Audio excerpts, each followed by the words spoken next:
Have you ever wondered what would happen if you had your protein before you worked out instead of after you worked out to help you recover? Let's break it down. So here's what would happen.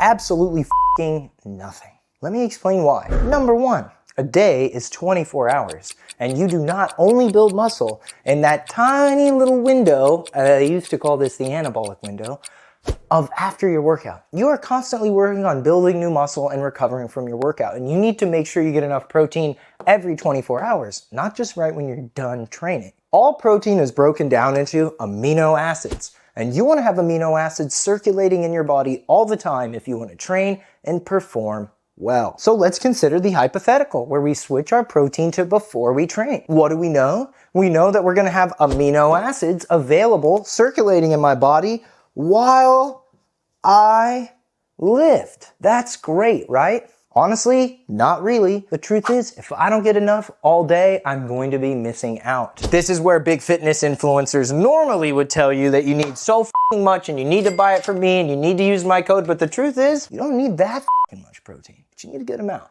So how much? Well, some people will tell you 1 gram per pound of body weight or 1 gram per pound of your goal weight if you're heavier. But I like to think of it as like a little staircase. Let's say this is 1 gram per pound of body weight. This is 0.9, this is 0.8, this is 0.7, this is 0.69.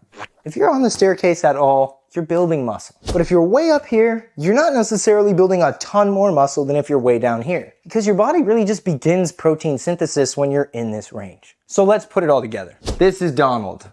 Let's say he's 6'4", 220, allegedly. If he wanted to eat enough protein to build muscle, he would need to eat somewhere between 220 grams, that's 1 gram per pound, or somewhere on the low end, if it were 0.6 grams per pound, of like 135 grams. If you're like most people and gaining muscle and losing fat is part of your goal, be closer to the top of the staircase. To close, I have a very simple visual. How much protein you eat matters way f***ing more than when you eat it. That's why how much is much bigger than when. When still matters, so it's on the board. How much matters way more, so I wrote it bigger and pointed at it a lot so you remember this is what matters. Eat enough protein every day, you're golden. Spread it out if you're looking to optimize. If you like learning how your body actually works, hit that follow button.